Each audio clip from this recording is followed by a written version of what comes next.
Hi, I'm Nina Kilbride, and this is Flex-IRAC Legal Analysis in 4D.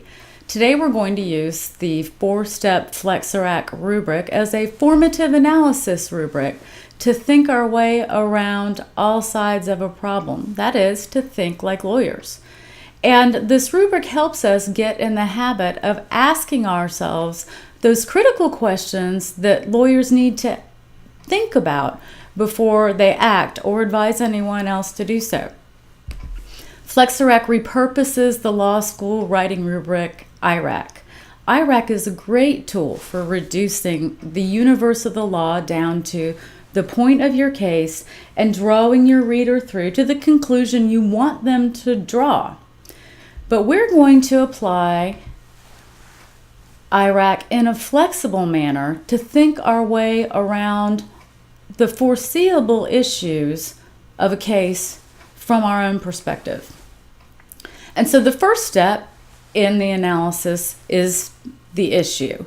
Assess the terrain. And that doesn't mean jumping in as an advocate for your client to figure out the best way to phrase it on behalf of your client. That may come later, but when we're thinking through the problem, we want to get the broadest view of the issue as possible. So we put ourselves in the mind of every single actor in your fact pattern. And let's take a hypothetical lawsuit. We're going to take facts from the plaintiff's perspective, plaintiff's attorney, defendant's attorney, the judge. Is this a jurisdiction where judges have law clerks? Does anybody have a spouse that interferes with the forces in the case? Social connections that might otherwise affect the case? There are a lot of things that come to bear on a lawsuit that don't end up in the caption or in the opinion, and it's a good thing to think about them before acting. Step 2, we come to the rule. Assess the status quo, the things that happen in the usual situation like this. Remember, we're always dealing in fact patterns because people tend to behave in the same ways over and over again through time.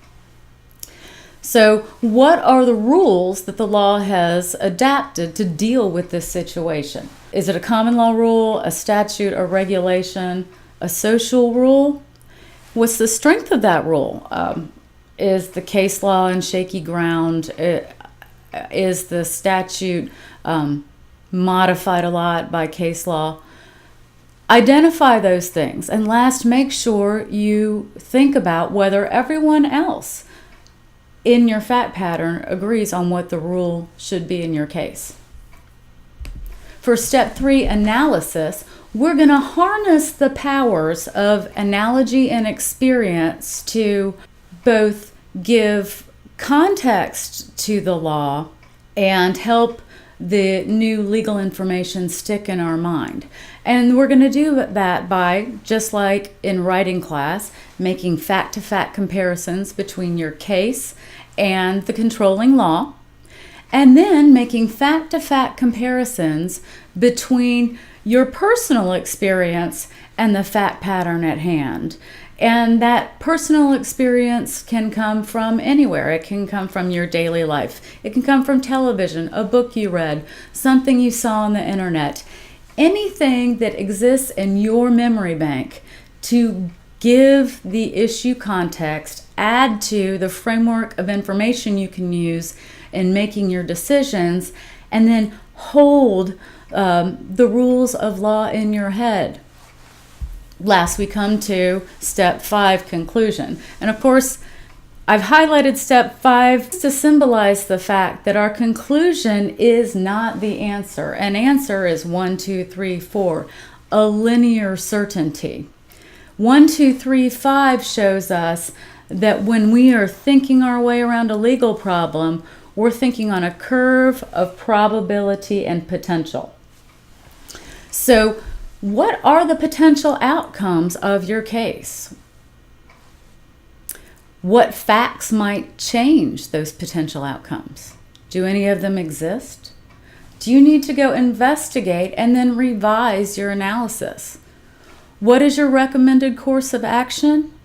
And what do you predict the other actors will do in response to that course of action? By thinking through a legal question from all sides, we eliminate the bias that promotes errors in decision making.